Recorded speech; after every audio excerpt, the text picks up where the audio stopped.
Whistler is surrounded by forest, an outdoor paradise, but a challenge when it comes to wildfire protection.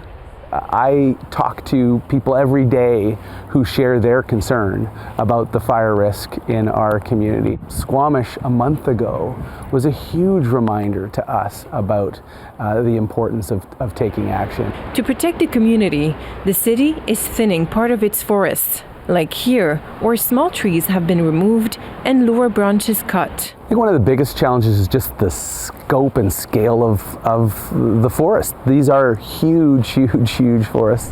Whistler is one of many communities doing this kind of work every year. According to researcher James Whitehead, thinning can reduce wildfire intensity. There's a pretty good body of success and research now showing how fire behavior changes when it interacts with a thinned area. And a lot of the time it makes a big difference. It brings it down to the ground, it gives fire crews a chance to respond. This doesn't work everywhere, but it's proven effective in southwestern forests. These forests evolved around fire. They're used to having fire on a regular basis, whether that's from lightning or often from indigenous cultural burning. So we really need to try and reduce some of the thickness in those forests. If that doesn't happen, all of a sudden these big, beautiful trees all around us can be threatened by more aggressive fire. But not everyone supports cutting trees. This forest ecologist has studied the impact of thinning and compared treated forests to untouched ones. And it showed that fuel thinning is doing exactly what I feared it was doing. It's drying the forest, reducing the humidity. We're changing the microclimate of the forest such that it is more at risk to wildfire than before. Instead, she's investing in alternatives. Her home will serve as a pilot project, collecting rainwater. This is where the tank will sit, right here.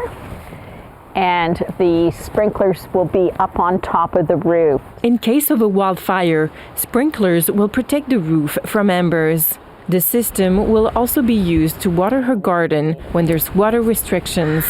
And so we're going to be measuring temperature, humidity, wind. Despite criticism, thinning remains an effective strategy according to city modeling. The remarkable reduction in probability of a ground fire going into the canopy was incredible. But it's costly. Whistler has treated 100 hectares so far, a third of its goal.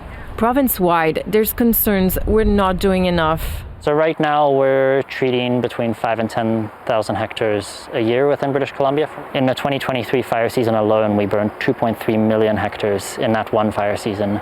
So the difference is huge. At the same time, we're also seeing logging operations that are over 100,000 hectares a year. So there might be an opportunity to shift some of that capacity towards fire mitigation. He says by cutting some trees, we could be protecting both the forest and the people living in it. Camille Vernet, Radio-Canada, Whistler.